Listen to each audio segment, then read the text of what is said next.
Hi, welcome to Unspoken History. My name is Keisha Alexander. I am a historian and author of the book Amid the Twisted History, an American Negro Story. I wrote this story as a result of learning information from my mother, this is her mother, from my grandmother and my mother. And so I just kind of fell in love with history. And so this video today is going to have I'm going to have a quote or two from my book in the video. This is going to be a longer video, much longer video than my first video. And also, it's going to be very, very informative. So get your pencil and paper out. You might need it. And don't be too shocked about some of the things you hear. And just in case it's your first time, just go and check it out. Go Google it. You can Google everything that I'm saying in this video, except for one thing you have to go to my book for. So, but I'm going to share that in this video. So sit back and enjoy. Like, share, and subscribe. Thank you.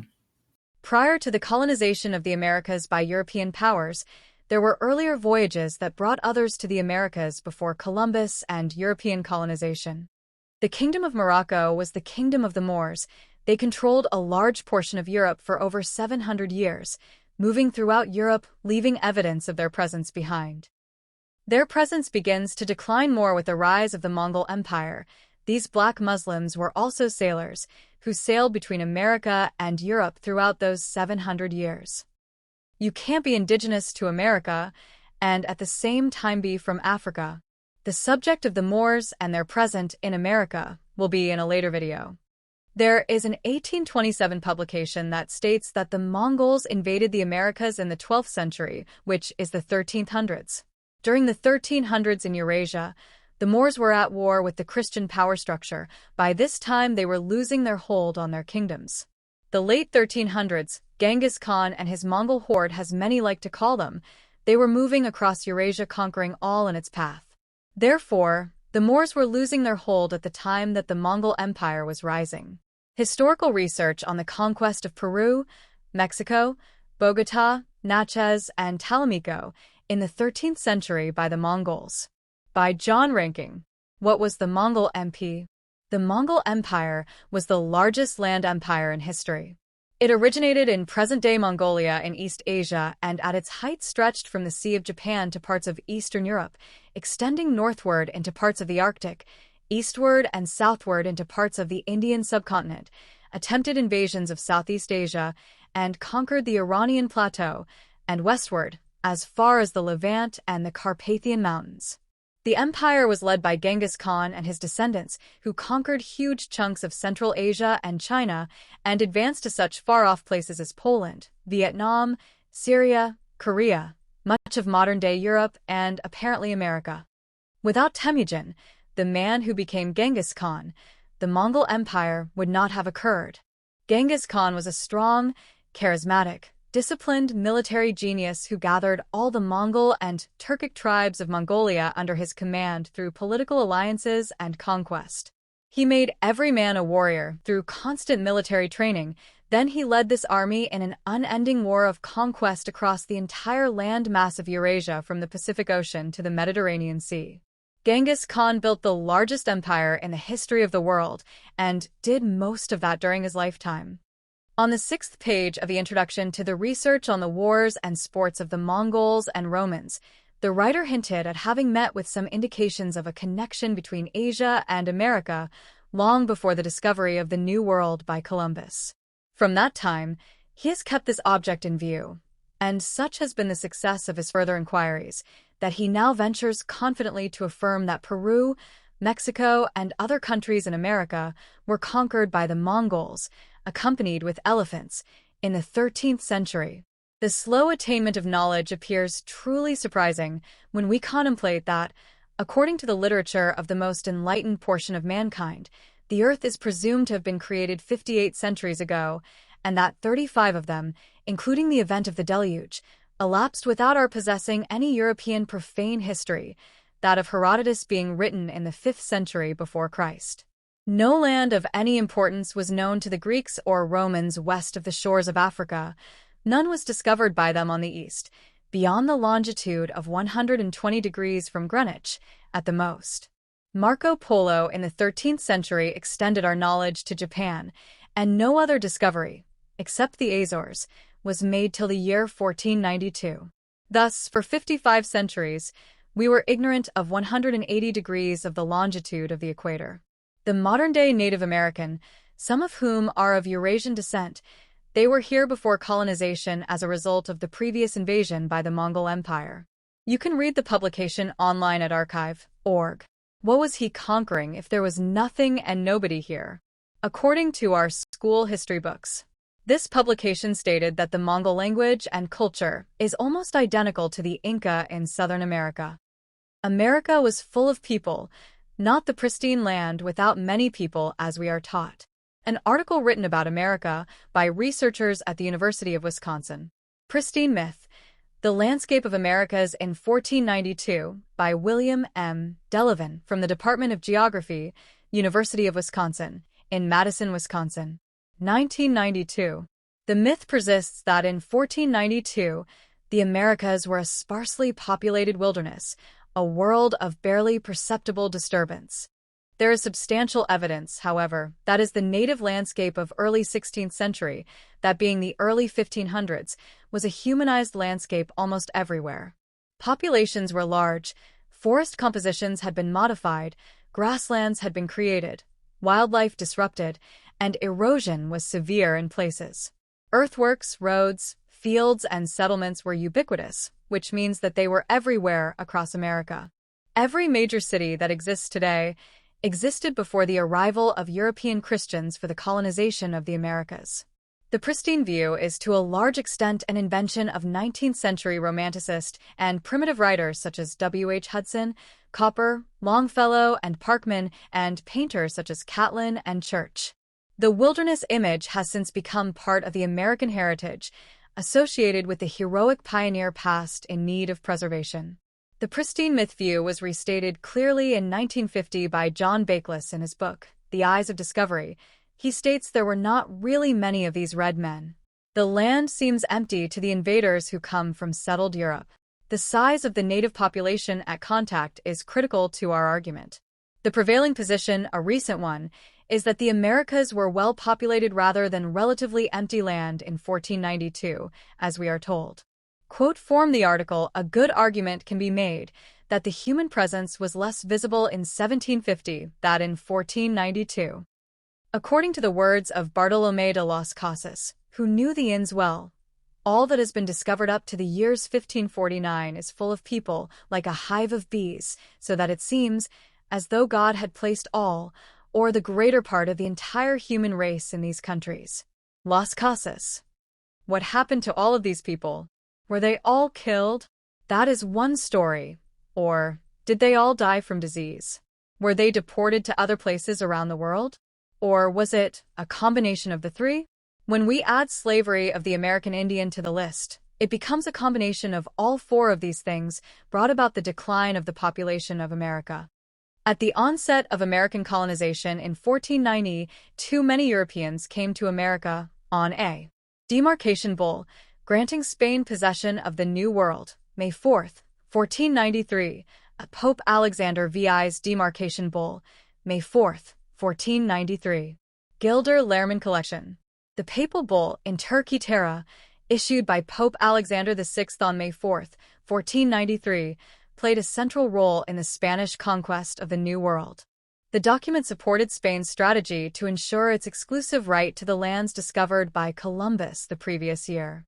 It established a demarcation line 100 leagues west of the Azores and Cape Verde Islands and assigned Spain the exclusive right to acquire territorial possessions and to trade in all lands west of that line. All others were forbidden to approach the lands west of the line without special license from the rulers of Spain. This effectively gave Spain a monopoly on the lands in the New World. The bull stated that any land not inhabited by Christians was available to be discovered, claimed, and exploited by Christian rulers, and declared that the Catholic faith and the Christian religion be exalted and be everywhere increased and spread, that the health of souls be cared for, and that barbarous nations be overthrown and brought to the faith itself. This doctrine of discovery became the basis of all European claims in the Americas as well as the foundation for the United States' western expansion. First the Spanish, then the British and the French, they were all cousins fighting for the land and resources that would include the indigenous Negro. Everyone who came here forced them into slavery. Early in colonial history, children were to inherit slavery from their mothers. It was the 1600s, and there was a dilemma that arose in Virginia that made the colonists realize that they needed to broaden the understanding of who is a slave, who is a servant, and who is free, and who is not. In 1656, multiracial woman Elizabeth Key Grinstead, then classified by an owner's estate as being Negro and thus enslaved, won her freedom lawsuit and legal recognition as a free woman of color in colonial Virginia. Key's successful lawsuit was based upon the circumstances of her birth. Her English father was a member of the House of Burgesses, had acknowledged his paternity of Elizabeth, who was baptized as a Christian in the Church of England, and before his death had arranged a guardianship for her, by way of indentured servitude until she came of age. Elizabeth Key, pronounced K, was born in colonial Virginia around 1630. Her mother was an enslaved black woman whose name was not recorded. Her father, Thomas Key, had immigrated to the colony as an indentured servant in 1619. By the time Elizabeth was born, Thomas was an independent planter who owned a farm and enslaved multiple people, including Elizabeth's mother. When Elizabeth was born, Thomas admitted that he had sexual relations with her mother. He was fined for getting her pregnant. At the time of Elizabeth's birth, the fathers of children born outside of marriage were responsible for their care. Thomas had a white English wife and children, and records indicate that he taught his other children to treat Elizabeth like their sister. In 1636, Thomas returned to England with his white wife and children. He made an indenture contract for 6-year-old Elizabeth with another English colonist named Humphrey Higginson. At the time, it was common for children born outside of marriage to be indentured when they were old enough. According to the agreement, Humphrey would feed, clothe, and house Elizabeth. In return, she would work for him for 9 years. The agreement stipulated that if Humphrey died before the end of the 9-year term, Elizabeth would be set free. If Humphrey decided to return to England before the 9 years were up, he was supposed to bring Elizabeth with him. Humphrey also promised to treat Elizabeth like one of his own children. It is possible that Elizabeth was not told about the terms of her indenture because she worked for Humphrey for 19 years. When Humphrey moved to England in 1640, he transferred Elizabeth's indenture contract to another planter named John Mottram. Elizabeth lived and worked in John's household for another 15 years. We do not know for sure why Elizabeth continued to work for first Humphrey and then John long after her first contract was over. But her personal life may hold a clue. Records indicated Elizabeth was in a relationship with William Grinstead, a white English indentured servant who also worked for John. The couple had 2 children together. One died in infancy, but the other, a son, survived. As mixed-race people, Elizabeth and her son complicated these emerging ideas of race and social status. When John died in the summer of 1655, an inventory of his estate listed indentured servants and enslaved black people separately. The list recorded indentured servants with the years of servitude they had left. Elizabeth and her son were both identified as Negroes, and no term of servitude was listed. This suggested that they were enslaved for life because they were black. Elizabeth did not accept this assessment of her status. She sued John's estate for her freedom, claiming that her father had signed a contract making her an indentured servant, not an enslaved person. Only free adult men could represent themselves in court, so William spoke for Elizabeth. Elizabeth occupied an unusual position in Virginia colonial society. In the 1600s, it was common for wealthy colonists to have both indentured servants and enslaved people working and living in their households. Over the first half of the century, there came to be a racial distinction between the two groups. Social custom indicated that indentured servants were white and would be freed after their terms of service were completed. The same custom indicated that enslaved people were black or indigenous and were bound to serve their enslavers for life. But none of this was legally defined.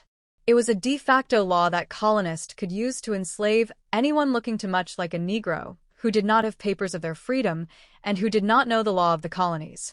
There were many black people in America at this time who were not slaves, so how could they tell the difference without documentation?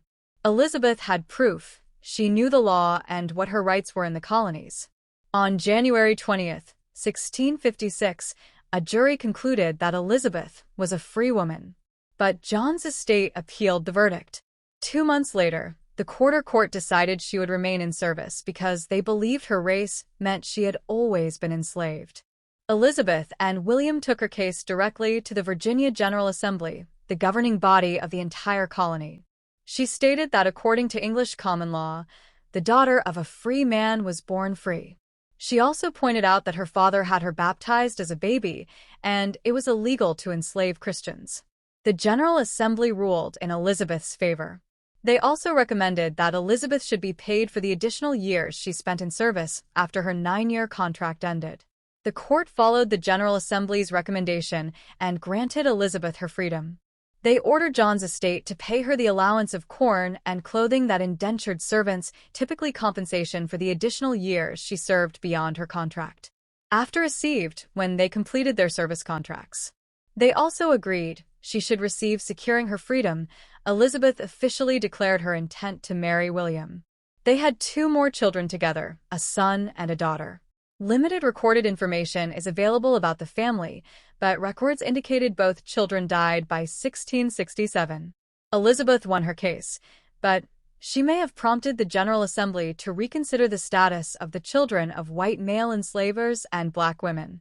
In 1662, Virginia passed a law which stated that all children born to enslaved women would inherit the status of their mother, guaranteeing that future children like Elizabeth would be enslaved for life. In light of this case, the Virginia colony passed legislation that would eventually become the basis for the continued mistreatment of the Negro American and their children. Partus sequitur ventrem lit. That which is born follows the womb. Also, partus was a legal doctrine passed in colonial Virginia in 1662 and other English crown colonies in the Americas, which defined the legal status of children born there. The doctrine mandated that children of enslaved mothers would inherit the legal status of their mothers. As such, children of enslaved women would be born into slavery. The legal doctrine of partus sequitur ventrem was derived from Roman civil law, specifically the portions concerning slavery and personal property, chattels, as well as the common law of personal property. Analogous legislation existed in other civilizations, including medieval Egypt in Africa and Korea in Asia. The doctrine's most significant effect was placing into chattel slavery all children born to enslaved women. Partus sequitur ventrem soon spread from the colony of Virginia to all of the 13 colonies. As a function of the political economy of chattel slavery in colonial America, the legalism of partus sequitur ventrem exempted the biological father from relationship toward children he fathered with enslaved women and gave all rights in the children to the slave owner. The denial of paternity to enslaved children secured the slaveholders' right to profit from exploiting the labor of children engendered, bred, and born into slavery. The doctrine also meant that multiracial children with white mothers were born free. Only the children of Negro women will be enslaved for life in America. This was the intention of the legislation. If all Negroes or black people in America were slaves or subject to slavery, how then are there records of almost 4,000 black plantation owners in America? These black people were wealthy businessmen who owned Negro slaves and owned and ran plantation until the Civil War. The descendants of these wealthy black Americans are more than likely the black aristocrats of the early 1900s. The descendants of these families are more than likely still in America today. The story of Margaret Garner, an escaped enslaved Negro woman and American who in 1856, about to be captured, killed one child and attempted to kill the other children along with herself.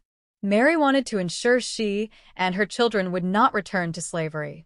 Margaret Garner, called Peggy, died 1858, was an enslaved Negro American woman who killed her own daughter and intended to kill her other 3 children and herself rather than be forced back into slavery. Garner and her family had escaped enslavement in January 1856 by traveling across the frozen Ohio River to Cincinnati, but they were apprehended by U.S. Marshals acting under the Fugitive Slave Act of 1850. Garner's defense attorney, John Jolliffe, moved to have her tried for murder in Ohio, to be able to get a trial in a free state and to challenge the fugitive slave law.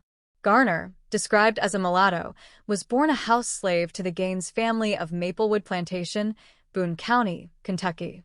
She may have been the daughter of the plantation owner John Pollard Gaines. In 1849, she married Robert Garner, an enslaved man. That December, the plantation and all the people enslaved there were sold to John P. Gaines's younger brother, Archibald K. Gaines. The Garners' first child, Thomas, was born early in 1850. Three of Garner's younger children, Samuel, Mary, and Priscilla, were described as mulattoes. Each was born 5 to 7 months after a child born to Archibald Gaines and his wife. These light-skinned children were likely the children of Archibald Gaines, the only adult white male at Maplewood, who either forced Garner into a sexual relationship with him or repeatedly sexually assaulted her. The timing of the pregnancies suggests that the children were each conceived after Gaines's wife had become pregnant and was sexually unavailable to him. In a contemporary account, abolitionist Levi Coffin described Margaret Garner at her arrest as a mulatto, about 5 feet high. She appeared to be about 21 or 23 years old. She also had an old scar on the left side of her forehead and cheek, which she said had been caused when a white man struck me. Her 2 sons were about 4 and 6 years old, and her daughter Mary was 2.5, and baby girl Priscilla an infant. On January 28, 1856, Robert and Margaret Garner, being pregnant at that time, together with family members, escaped and fled to Storrs Township, a rural area just west of Cincinnati, along with several other enslaved families. Robert Garner had stolen his enslaver's horses and sleigh along with his gun. 17 people were reported to have been in their party. In the coldest winter in 60 years, the Ohio River had frozen.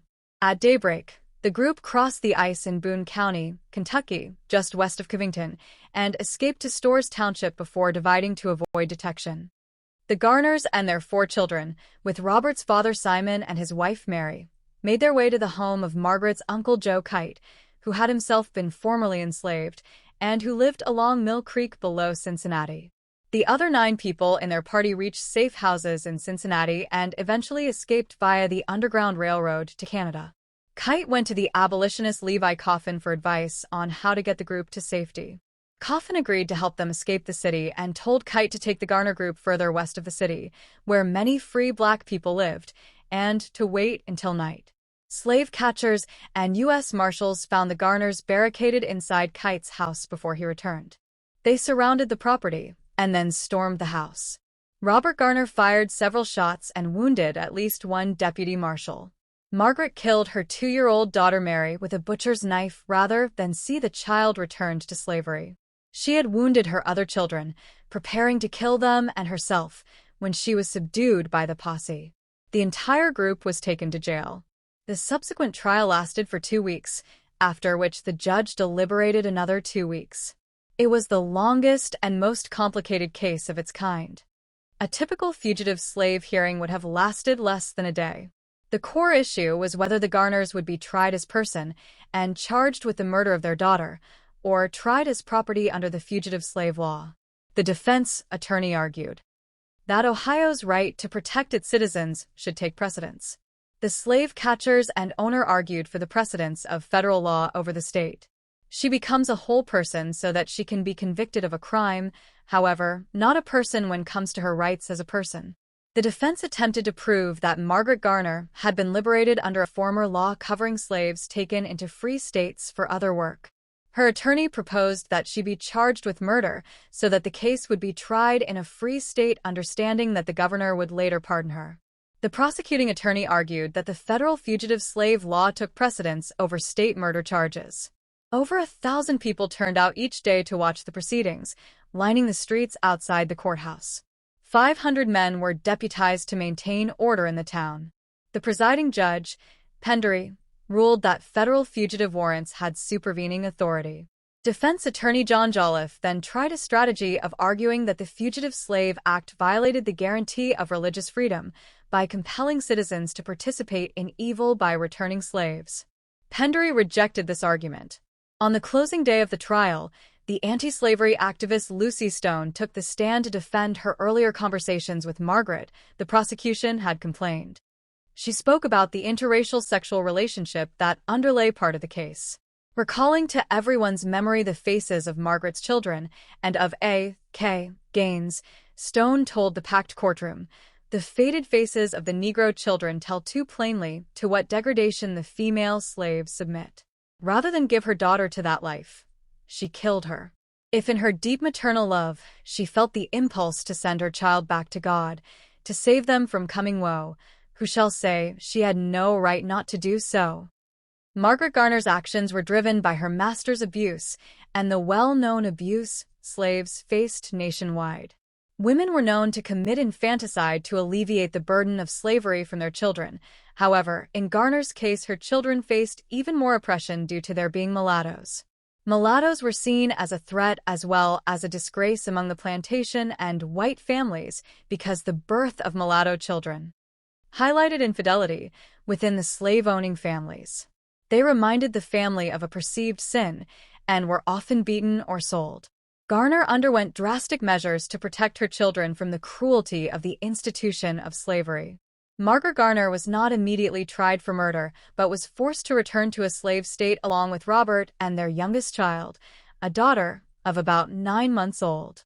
When Ohio authorities got an extradition warrant for Garner to try her for murder, they were unable to find her for the arrest.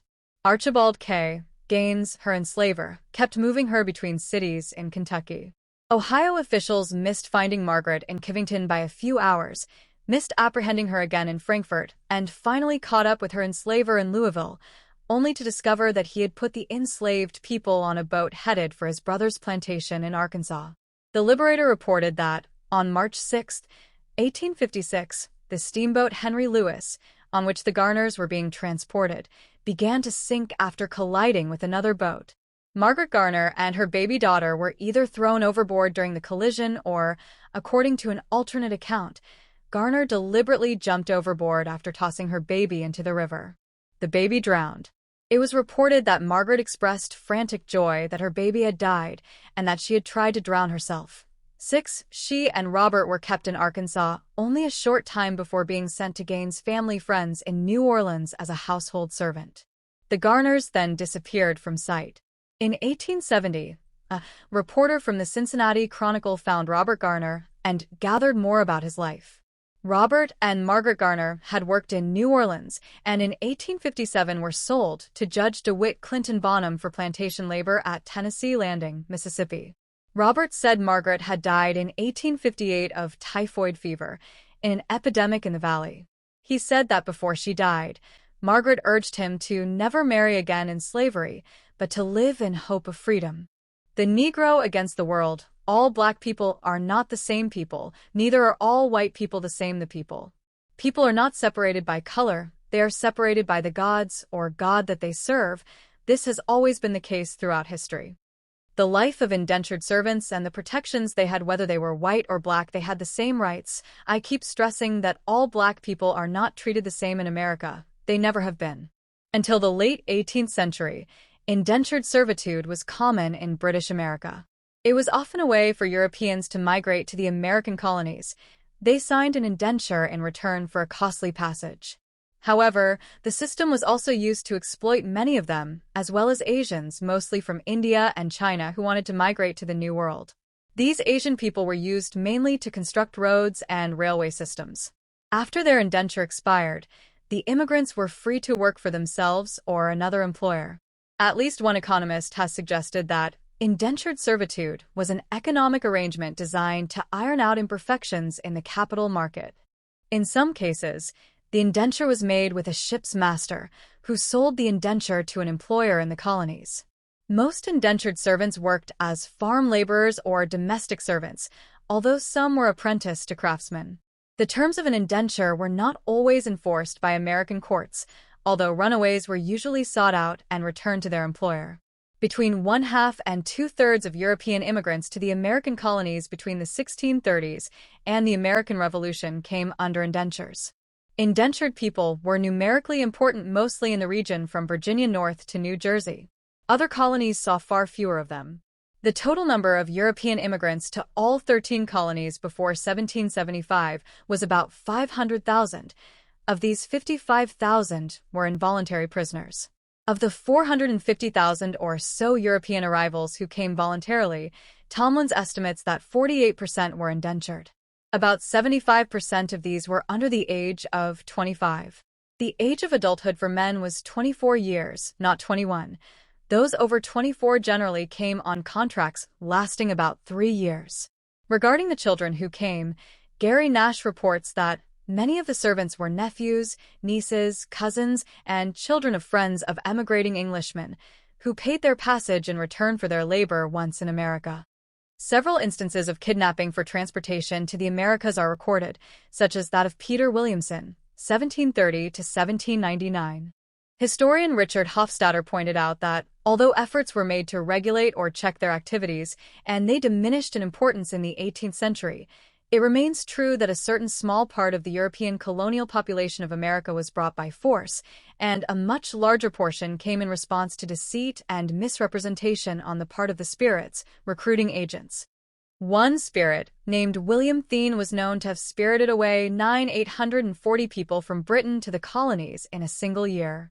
Historian Lerone Bennett Jr. notes that masters given to flogging often did not care whether their victims were black or white.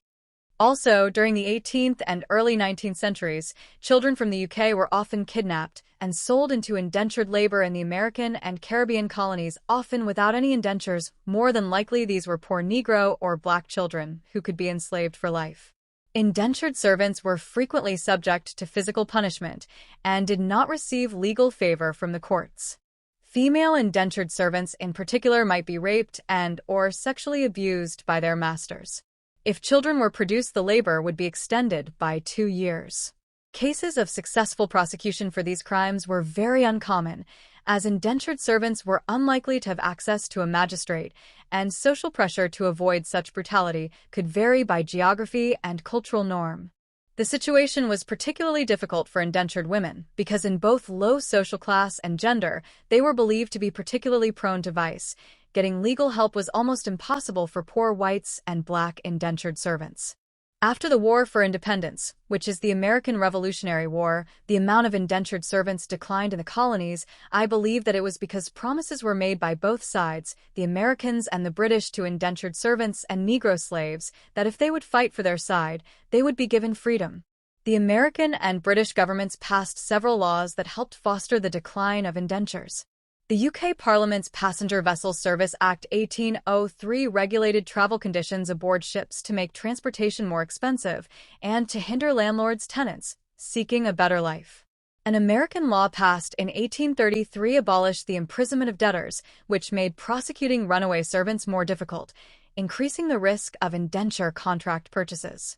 The 13th Amendment to the United States Constitution, passed in the wake of the American Civil War, made involuntary indentured servitude illegal in the United States. Black indentured servants had the same rights as white indentured servants in colonial America. John Carruthers Stanley, 1774 to 1846, barber, plantation owner. John Carruthers Stanley, the largest free black slaveholder in the South, is a paradox of history. He purchased his own family members out of slavery and eventually became one of the largest slaveholders in Craven County, North Carolina. Stanley, born a slave in 1774, was the son of an African Igbo woman and, many believe, the white prominent merchant shipper John Wright Stanley. As a young boy, he received an education and was taught the trade of barbering with the help of his owners, Alexander and Lydia Stewart. Alexander Stewart had served as captain of the ship that brought Stanley's mother to North Carolina, and both Alexander and Lydia were John W. Stanley's friends and neighbors. After learning the barbering trade, Stanley was allowed as a bondsman to establish a barbershop in New Bern. Many of the town's farmers and planters frequented his barbershop for a shave or a trim. As a result, Stanley developed a successful business, and he became known as Barber Jack. Realizing that Stanley, at the age of 21, was literate and could economically provide for himself, his owners petitioned the Craven County Court in 1795 for his emancipation. However, He was not satisfied with the ruling of the court, and in 1798, through a special act, the state legislature confirmed the emancipation of John Carruthers Stanley, which entitled him to all rights and privileges of a free person. Between 1800 and 1801, Stanley purchased his wife, Kitty, and two mulatto slave children. By March 1805, they were emancipated by the Craven County Superior Court. A few days later, Kitty and Stanley were legally married in New Bern and posted a legal marriage bond in Raleigh. He obtained two slaves, Boston and Brister, who were taught the barbering trade. They became very skillful at the trade, which prompted Stanley to turn the operation of the business over to them. He used the money earned from his barbering business to invest in additional town property, farmland, and slaves. Other factors that assisted Stanley in his rise were his close ties with his former owner Lydia Stewart, his half-brother, John Stanley, and many prominent whites, along with his thrift and business acumen. Now we have to take a pause right there. This man was of Igbo women. She could be Negro, Moor, or Muslim, which all meant black at the time. Why didn't the Virginia law apply to him? This is said to have happened in the late 1700s. The Virginia law was written in the mid-1600s. William Ellison, Jr., April 1790, December 5, 1861. Born April Ellison, was an American cotton gin maker and blacksmith in South Carolina and former African-American slave who achieved considerable success as a slave owner before the American Civil War. He eventually became a major planter and one of the wealthiest property owners in the state. According to the 1860 census, in which his surname was listed as Ellerson, he owned up to 68 black slaves, making him the largest of the 171 black slaveholders in South Carolina. He held 63 slaves at his death and more than 900 acres of land. From 1830 to 1865, he and his sons were the only free blacks in Sumter County, South Carolina, to own slaves. The county was largely devoted to cotton plantations, and the majority population were slaves. William Ellison, Jr. was named April by his master when born into slavery about 1790 on a plantation near Winnsboro, South Carolina. The name indicated the month he was born, which was a common slave naming practice at the time. In 1800 to 1802, the man April was documented as owned by William Ellison of Fairfield County, the son of Robert Ellison, a planter. William Ellison apprenticed young April at age 10 to a cotton gin maker, William McCrate of Winnsboro. This would provide him with a valuable, highly skilled trade to make a living as an adult. Cotton gins were in demand, integral to the profitable processing of short staple cotton. The invention of the cotton gin at the end of the 18th century led to the widespread cultivation of short staple cotton across the upland areas of the Deep South, establishing the Black Belt and stimulating widespread changes in land use. Hundreds of thousands of new settlers were attracted to the region, and they created pressure for the federal government to conduct Indian removal throughout the Southeast and what became known as the Deep South. This also resulted in the forced migration of more than 1,000 slaves from the Upper South to the Deep South through the domestic slave market, as slaves were sold to develop and labor on the new plantations. April Ellison completed his apprenticeship after 6 years and continued to work at the shop as a hired hand. Most of his earnings went to his master, as April was a slave who was hired out. However, it appears April was allowed to keep a portion of his fees, as he later purchased his freedom from Ellison, who was more than likely his father. April, aka William Ellison, Jr., also learned blacksmithing. Ellison and his sons were among a number of successful free people of color in the antebellum years, because Ellison's master had passed on social capital by apprenticing him to learn a valuable artisan trade as a cotton gin maker, at which Ellison made a success. He took a wife at the age of 21. After buying his own freedom when he was 26, Ellison purchased his wife and their children 3 years later to protect them from sales as slaves. The Act of 1820 made it more difficult for slaveholders to make personal manumissions, but somehow Ellison gained freedom for his sons and a quasi-freedom, meaning kind of, sort of, but not really legal, for his surviving daughter. During the American Civil War, Ellison and his sons supported the Confederate States of America and gave the government substantial donations and aid. A grandson fought in the regular Confederate Army and survived the war. One of the most vexing questions in African American history is whether free African Americans themselves owned slaves. The short answer to this question, as you might suspect, is yes, of course. Some free black people in this country bought and sold other black people, and did so at least since 1654, continuing to do so right through the Civil War. For me, the really fascinating questions about black slave owning are how many black masters were involved, how many slaves did they own, and why did they own slaves?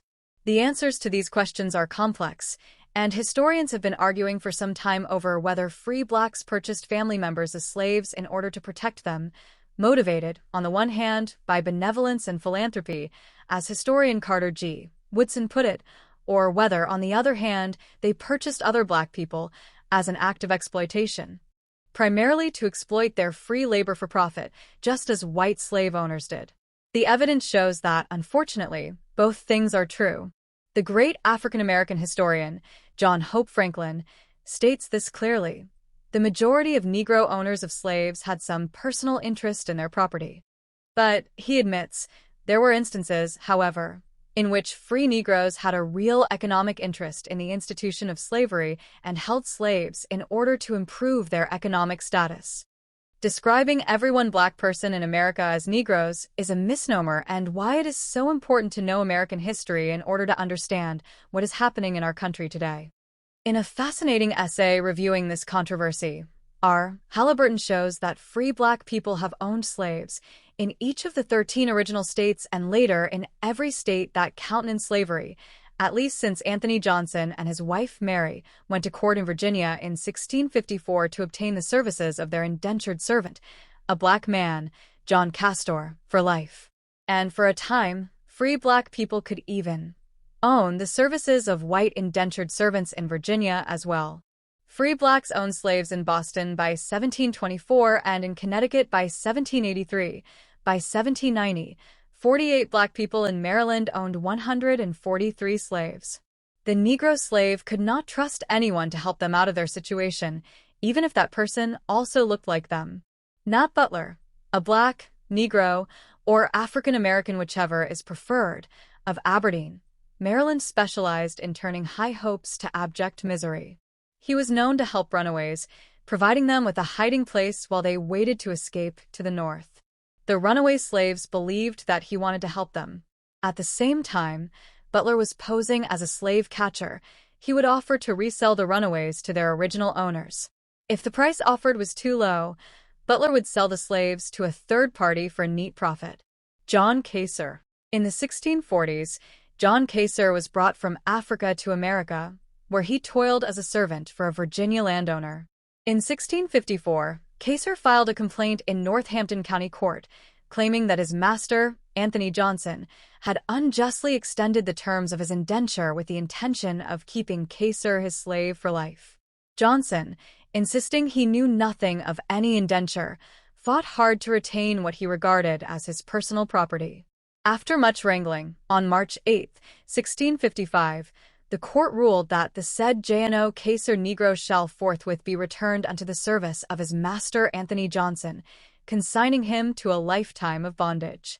Given the vulnerable legal status of servants, black and white, in colonial America, the decision was not surprising. But the documents reveal one additional fact of interest. Anthony Johnson, like his chattel, Kacer, was black. Johnson's life in America has something in it of a rags-to-riches tale. He appears to have arrived in Virginia in 1621 and is noted in the early records simply as Antonio, a Negro.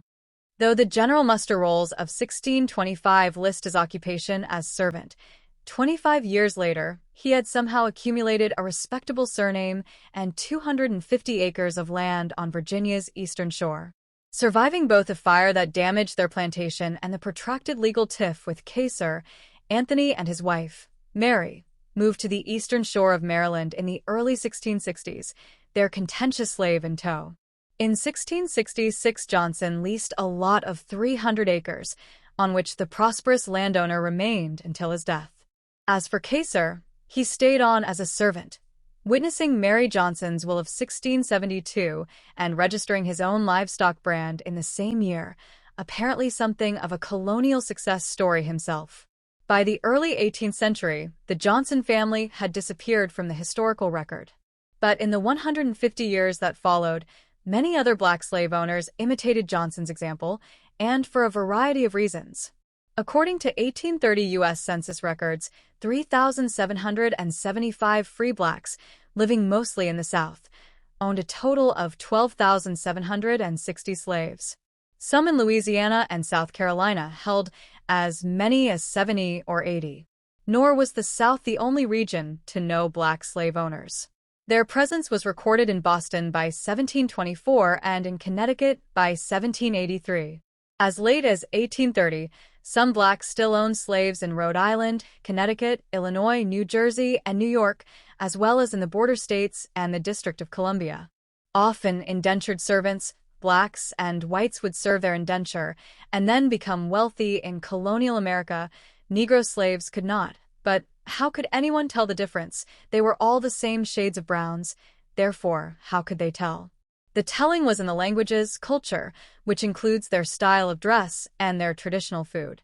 There were many different black and brown people in the Americas in the 15 and 1600s, Moors who had lost their position and status in Europe. Some came to America with the colonizers as colonizers. Moors and Muslims were all black. They were considered Africans. Many Asian people had brown skin during the 15 and 1600s, even up until the 1800s some Asians were brown-skinned people. You have to read physical books in order to see what the different black and brown people in America were called at the time. The internet gets updated all the time. Transcripts are mistranslated by mistake or on purpose. Whatever the case, American Indians became the Negroes, and every other black or brown person was free. Until the black people against the white people wars followed the Civil War, which trapped some of those black and brown people in it, who had not been slaves. These particular people who were considered Negroes could not attain any kind of freedom until after the Civil War, and that freedom is still debatable. Watch Part 2. The story continues.